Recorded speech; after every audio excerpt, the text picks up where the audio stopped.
ओम श्री सद्गुरु परमात्मने नमः। श्री योग वासिष्ठ महारामायण निर्वाण प्रकरण सर्ग 101। मनु बोले, हे राजन, बड़ा आश्चर्य है कि शुद्ध चिन्मात्र आत्मा में माया से नाना प्रकार के देह, इंद्रिया और दृश्य भासित हुए हैं। हे राजन, दृश्य का कारण अज्ञान है। जिस आत्मा के मोह आवरण अज्ञान से दृश्य रूप भासित होता है, उसी के ज्ञान से वह अज्ञान लीन हो जाता है। इस कारण इस संवेदन को त्याग कर आत्मा की भावना कर।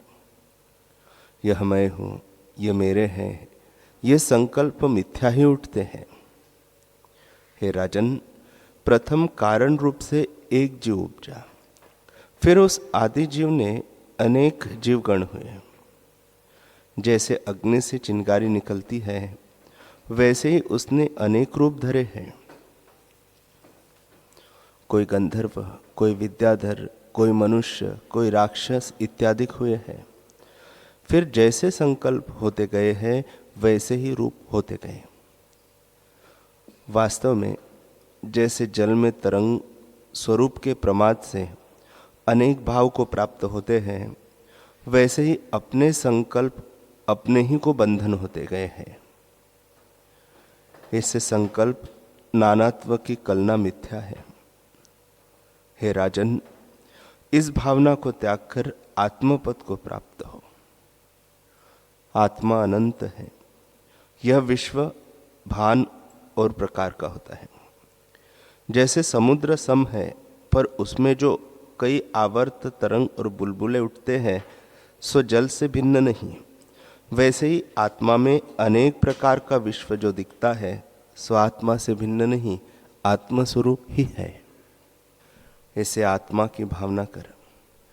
कहीं ब्रह्म सत्संकल्प होकर स्फुरित होता है, तो जानता है कि मैं ब्रह्म हूँ, शुद्ध रूप और सदा मुक्त रूप हूँ, और इस संसार समुद्र से पार हो गया हूँ। जहाँ चेतना शक्ति है, वहाँ अपने को जीता मानता है और दुखी भी जानता है। अंतःकरण से मिलकर भोग की भावना करना और सदा विषय की तृष्णा करना जीवात्मा का लक्षण है। जहाँ वासना क्षय हुई और शुद्ध आत्मा प्रत्यक्ष हुआ, वह जीव संज्ञा नष्ट हो जाती है और केवल शुद्ध आत्मा प्रकाश पाता है। हे राजन, चेतन जब अंतःकरण से मिलकर बहिर्मुख होता है, तब संसारी होकर जरा मरण से दुखी होता है, और जब चेतन शक्ति अंतर्मुख होती है, तब जन्म मरण की भावना को त्याग कर स्वरूप की भावना करता है, जिससे सब दुखों की निवृत्ति होती है। जब इसकी भावना स्वरूप की ओर लगती है, तब कोई दुख नहीं रहता, और जब इसे स्वरूप का प्रमाद होता है, तब यह दुख पाता है। स्वरूप के ज्ञान से आनंद रूप मुक्त होता है। हे राजन, तो संसार रूपी कूप की गगरी न हो। जब गगरी रस्सी से बंधती है, तो कभी ऊपर को जाती है और कभी नीचे, पर जब रस्सी टूट जाती है, तब न ऊपर को जाती है और न नीचे को। कूप क्या है, नीचे क्या है और ऊपर क्या है, यह भी सुन। हे राजन, यह संसार ही कूप है। स्वर्गलोक ऊपर है और नरक नीचे है। जीव पुण्य कर्म से स्वर्ग को और पाप कर्म से नरक को जाता है। इसी प्रकार आशा रूपी रस्सी से बंधा हुआ जीव जन्म मरण रूपी चक्र में फिरता है। स्वर्ग और नरक में फिरने का कारण आशा है। जब आशा निवृत्त होती है, तब न कोई नरक है न स्वर्ग है। जब तक देह में अभिमान है, तब तक नीच से नीच गति को प्राप्त होता है। जैसे पत्थर की शिला समुद्र में डालो तो नीचे से नीचे चली जाती है, वैसे ही नीच स्थानों को देखकर देह अभिमानी नीचे को चला जाता है। जब इंद्रियादि का अभिमान त्याग करता है, तब जैसे क्षीर समुद्र से निकलकर चंद्रमा नीचे से ऊपर को चला जाता है, वैसे ही ऊपर को जाता है। हे राजन, यदि आत्मा की भावना करेगा तो आत्मा ही होगा। इससे आशा रूपी फांसी को तोड़कर शांत पद को प्राप्त हो। आत्मा चिंतामणि की तरह है, जैसी भावना कीजिए वैसे ही सिद्धि होती है। यदि तू आत्म भावना करेगा तो संपूर्ण विश्व अपने में देखेगा।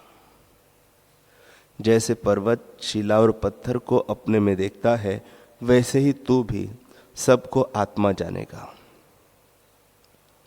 हे राजन, जो कुछ दृश्य है सो सर्वात्मा के आश्रय है। शास्त्र और शास्त्र दृष्टि सब आत्मा के आश्रय हैं। राजा भी आत्मा के आश्रय है। वह सर्व सत्य आत्मा चिंतामणि कल्प वृक्ष है। जैसे कोई भावना करता है वैसे ही सिद्धि होती है। हे राजन, स्फुरण में यह सब दृश्य सत्य है। जब स्फुरण नष्ट होता है, तब न कोई शास्त्र है और न कोई दृष्टि। जब केवल अद्वैत आत्मा है, तब निषेध किसका कीजिए और अंगीकार किसको करिए। जो पुरुष अहंकार से रहित हुआ है, वह सर्वशास्त्र दृष्टि पर विराजता है और सर्व आत्मा होता है। जैन उसी को जिन कहते हैं और कालवादी उसी को काल कहते हैं। सबका आश्रय आत्मा है। जो पुरुष देह अभिमानी है, वही मूर्ख है और स्वरूप के अज्ञान से नीचे और ऊपर के लोकों में आता जाता रहता है। पशु पक्षी आदि की स्थावर जंगम योनियां पाता है और आशा रूपी फांसी से बंधा हुआ दुख को प्राप्त होता है। जो पुरुष सम्यकदर्शी है और जिसकी शुद्ध चेष्टा है, उसको कोई विकार नहीं देख पड़ता। वह आकाश की तरह सदा निर्मल निर्लिप्त भासित होता है। उसको संपूर्ण विश्व आत्मस्वरूप दिखता है। जो चेष्टा ब्रह्मा विष्णु और इंद्र आदि करते हैं, उसका कर्ता भी वह अपने को जानता है। उसके सब दुखों का अंत होता है। वह आत्मपद को प्राप्त होता है। उसको सब सुखों की सीमा प्राप्त होती है। हे राजन, जैसे नदी तब तक चलती है जब तक समुद्र को नहीं पाती, पर जब समुद्र को पहुंच जाती है तब नहीं चलती, वैसे ही जब तू आत्मपद को प्राप्त होगा, तब कोई इच्छा तुझे न रहेगी। हे राजन, तू अहंकार का त्याग कर अथवा ऐसा जान कि सब मैं ही हूं। जरा मरण आदि दुख तब तक है जब तक आत्मबोध नहीं होता। जब आत्मबोध होता है, तब कोई दुख नहीं रहता। दोनों ही दुख भारी हैं, पर ज्ञानी को इंद्र के वज्र समान दुख भी स्पर्श नहीं करता। हे राजन, जैसे पेड़ से सूखकर फल गिरता है, उसी प्रकार जब ज्ञान रूपी फल प्राप्त होता है, तब मन बुद्धि अहंकार पेड़ की तरह गिर पड़ते हैं। जब तक मन की चपलता है, तब तक दुख पाता है। जब मन की चपलता निवृत्त होती है, तब कोई क्षोभ नहीं रहता और शांतपद को प्राप्त होता है। शांति तब होती है जब प्रकृति का वियोग होता है। प्रकृति के संयोग से संसारी होता है और दुख पाता है। इससे प्रकृति को त्याग दे, अर्थात अहंकार से रहित होकर चेष्टा कर। जब तू अहंकार से रहित होगा तब उस पद को प्राप्त होगा जो न जड़ है, न चेतन है, न शून्य है, न अशून्य है, न केवल है, न अकेवल है। उसे न आत्मा कह सकते हैं, न अनात्मा। वह न एक है, न दो। जो कुछ नाम है सो प्रतियोगी से मिले हुए है।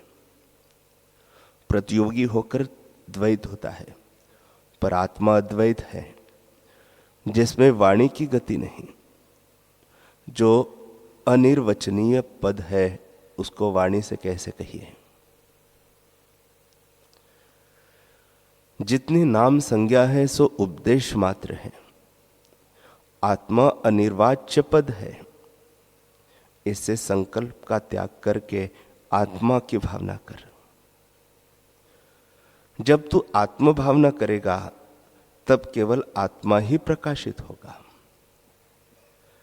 जैसे फूल का कोई अंग सुगंध से रहित नहीं होता, वैसे ही आत्मा से भिन्न कुछ नहीं है।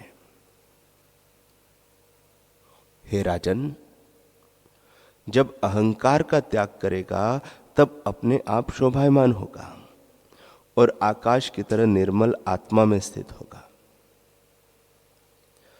अहंकार को त्याग कर उस पद को प्राप्त होगा जहां शास्त्र और शास्त्रों के अर्थ नहीं पहुंचते,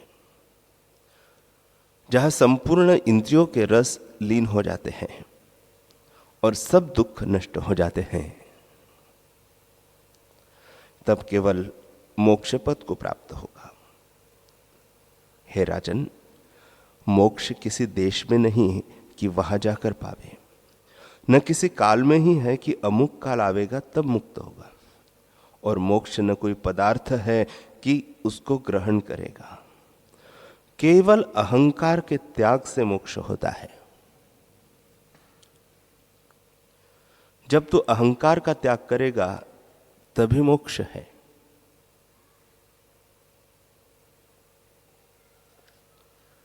जब तू इस अनात्म अभिमान को त्यागेगा तब अपने आप शोभायमान होगा। जैसे धुएं बिना अग्नि प्रकाशमान होती है, वैसे ही अहंकार बिना तो प्रकाशित होगा। जैसे बड़े पर्वत पर निर्मल और गंभीर तालाब सोहता है, वैसे ही तो सोहेगा। हे राजन, तू अपने स्वरूप में स्थित हो। मनु बोले, हे राजन, तू शुद्ध और राग द्वेष से रहित आत्माराम नित्य अंतर्मुख रहे। जब तू आत्माराम होगा तब तेरी व्याकुलता नष्ट हो जाएगी और तू शीतल चंद्रमा सा पूर्ण हो जाएगा। ऐसा होकर अपने प्रकृत आचार में विचर और किसी फल की वांछा न कर। जो पुरुष वांछा से रहित होकर कर्म करता है वह सदा अकर्ता है और महाशोभा पाता है।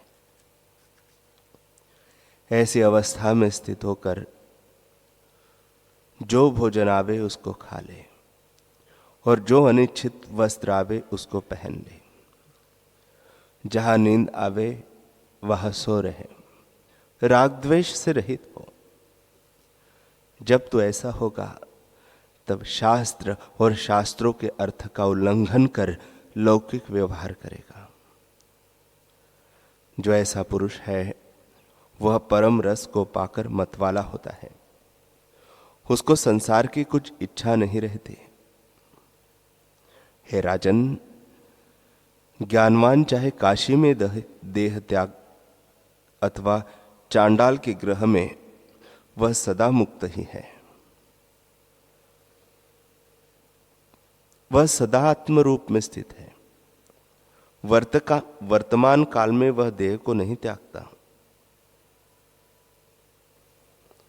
क्योंकि जिस काल में उसको ज्ञान हुआ है उसी काल में देह का अभाव हुआ। ज्ञान से देह की बाधा हट जाती है। हे राजन, ज्ञानवान सदा मुक्त रूप है। वह न किसी की स्तुति करता है और न निंदा, क्योंकि उसके चित्त की कलना मिट गई है। यद्यपि राग द्वेष ज्ञानवान में भी देख पड़ते हैं और वह हंसता रोता भी देख पड़ता है, पर उसके अंतर में न राग है न द्वेष। वास्तव में वह न हंसता है न रोता है, ज्यों का त्यों है। जैसे आकाश शून्य रूप है और उसमें बादल भी देख पड़ते हैं, परंतु आकाश को वे लिप्त नहीं करते, वैसे ही ज्ञानवान को कर्म बंधन नहीं करता। पर अज्ञानी जानता है कि ज्ञानवान को क्रिया बंधन करते हैं। हे राजन, ज्ञानवान सर्वदा नमस्कार करने और पूजने योग्य है। जिस स्थान में ज्ञानवान बैठता है उस स्थान को भी नमस्कार है। जिससे बोलता है उस जिह्वा को भी नमस्कार है। जिस पर ज्ञानवान दृष्टि डालता है उसको भी नमस्कार है। वह सबका आश्रय है। हे राजन, जैसा ज्ञानवान की दृष्टि से आनंद मिलता है, वैसा आनंद तप, दान और यज्ञ आदि कर्मों से भी नहीं मिलता। ऐसी दृष्टि और किसी की नहीं होती जैसे संत की दृष्टि है। वह ऐसे आनंद को पाता है जिसमें वाणी की गति नहीं। जो पुरुष संत की दृष्टि को पाकर सुखी होता है, उससे लोग दुख नहीं पाते और लोगों से वह दुखी नहीं होता। वह न किसी का भय करता है न किसी का हर्ष करता है। हे राजन, सिद्धि पाने का सुख अल्प है, क्योंकि उड़ने की सिद्धि पाई तो अनेक पक्षी उड़ते फिरते हैं। इससे आत्मज्ञान तो नहीं मिलता और आत्मज्ञान बिना शांति नहीं होती। जब आत्मज्ञान प्राप्त होता है तब जरा मृत्यु आदि दुख से विमुक्त होता है और कोई दुख नहीं रहता। जैसे पिंजड़े से छोटा सिंह फिर पिंजड़े के बंधन में नहीं पड़ता, वैसे ही वह पुरुष अज्ञान रूपी पिंजड़े में नहीं फंसता। हे राजन, इससे तो आत्मा की भावना कर, जिससे तेरे दुख नष्ट हो जावे। अज्ञान से तुझे दुख दिखते हैं, अज्ञान से रहित सदा आनंद रूप है। इसे अनुभव रूप आत्मा में स्थित हो जाओ। जब तुम आत्मा में स्थित होंगे, तब जैसे शुद्धमणि के निकट श्वेत, रक्त, पीत, श्याम आदि रंग रखिए तो वह उनके प्रतिबिंब को ग्रहण करती है, पर कोई रंग उसे स्पर्श नहीं करता, वे कल्पित से भासित होते हैं। वैसे ही तू प्रकृत आचार को अंगीकार करता रहेगा, पर तुझे पाप पुण्य का स्पर्श कोई न होगा।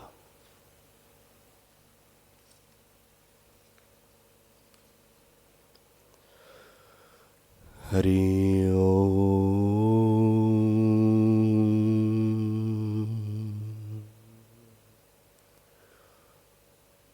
हरि ओम।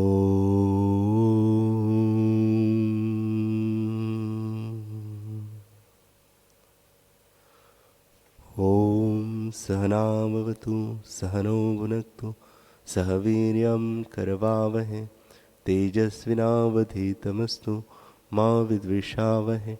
ओम शांति शांति शांति। श्री सद्गुरुदेव भगवान की जय।